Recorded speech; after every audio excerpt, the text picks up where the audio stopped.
పార్లమెంట్లో 2 నెలల కింద జరిగిన పార్లమెంటు ప్రజలందరూ చూస్తున్నారు. ప్రధానమంత్రి మోడీ గారు కూడా పార్లమెంట్లో ఉన్నారు.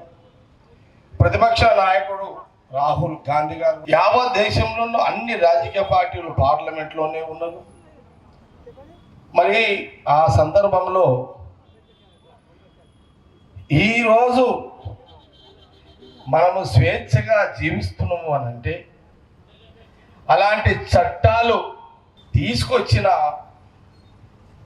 ఈ భారతదేశంలో దాదాపు 1700 కిలోమీటర్ల దూరం ఉన్న తెలంగాణ సంగారెడ్డి మారుమూల గ్రామం వరకు ప్రతి మానవుడు స్వేచ్ఛగా జీవించడము, రాత్రి కూడా సంతోషంగా పంటుండు అని అంటే ఆ రోజు ప్రధానమంత్రి ఎప్పుడో మన స్వాతంత్రం వచ్చిన కొత్తలో ప్రధానమంత్రి మహాత్మా గాంధీ గారి యొక్క నాయకత్వంలో దేశ ప్రజల సాక్షిగా మరి రాహుల్ గాంధీ ప్రమాణ స్వీకారం చేసిన తర్వాత ఈ దేశంలో ప్రజలందరూ కూడా ఒక చట్ట పరిధిలో, ఒక న్యాయ పరిధిలో ఆర్థికంగా చిన్న భిన్నమైన దేశ ప్రజలను ఆ రోజు జవహర్లాల్ నెహ్రూ గారు, బిఆర్ అంబేద్కర్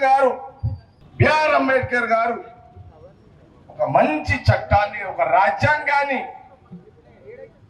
ఈ రోజు సంగారెడ్డిలో ప్రతి మానవుడు, ప్రతి మనిషి స్వతంత్రంగా స్వేచ్ఛగా జీవిస్తున్నాడు అని అంటే దానికి మూల కారకుడు ఆనాటి బిఆర్ అంబేద్కర్ గారు. ఇదంతా మహాత్మా గాంధీ గారి యొక్క సూచనల భాగం ఇదంతా జరిగింది. రాష్ట్ర ఒకరు గుంజుకునే అవకాశం లేదు. ఎక్కడన్నా అలాంటి పరిస్థితులు వస్తే ఆస్తి రక్షణ, ప్రాణ రక్షణ, కులం రక్షణ, మతం రక్షణ, ఈ రక్షణ కవచాలు ఎవరు తయారు చేసిరయ్యా అంటే ఆ రోజు బిఆర్ అంబేద్కర్ గారు చేశారు. బిఆర్ అంబేద్కర్ గారి యొక్క రాజ్యాంగం ప్రతి మానవుడికి ఒక కవచం.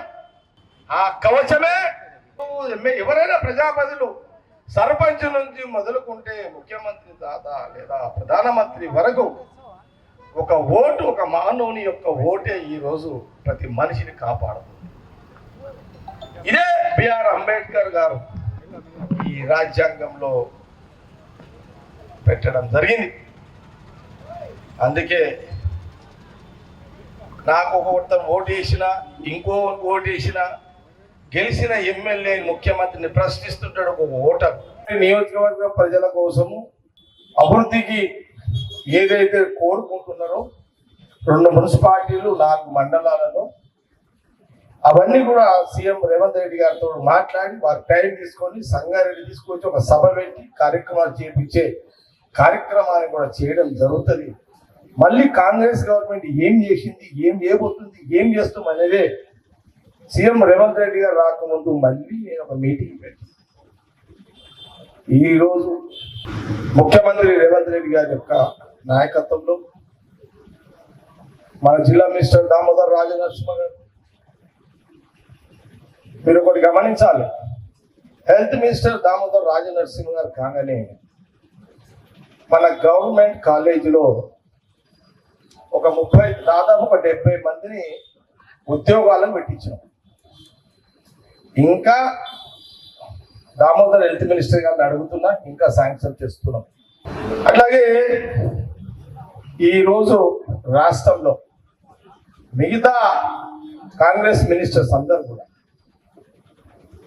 డిప్యూటీ సీఎం బట్టి విక్రమార్క గారు కానివ్వండి, ఉత్తమ్ కుమార్ రెడ్డి గారు ఇరిగేషన్ మరియు సివిల్ సప్లై కానివ్వండి, ఇండస్ట్రియల్ మినిస్టర్ శ్రీధర్ బాబు గారు నిర్మల, ఆమె ఐఐసి చైర్మన్, ఇక్కడికి కూడా ఇండస్ట్రీస్ తీసుకురావాలని నేను శ్రీధర్ బాబు గారు సీఎం గారు కూడా కోరడం జరిగింది.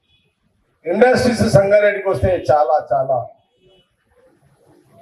అదే కొండ సురేఖ గారు, సీతాకర్ గారు, జూపల్లి కృష్ణరావు గారు, తుమ్మల నాగేశ్వర గారు అందరినీ కూడా మినిస్టర్ కూడా స్టెప్ బై స్టెప్ తీసుకొస్తారు.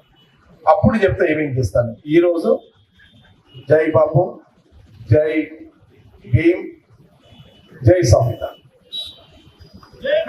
జై భీమ్.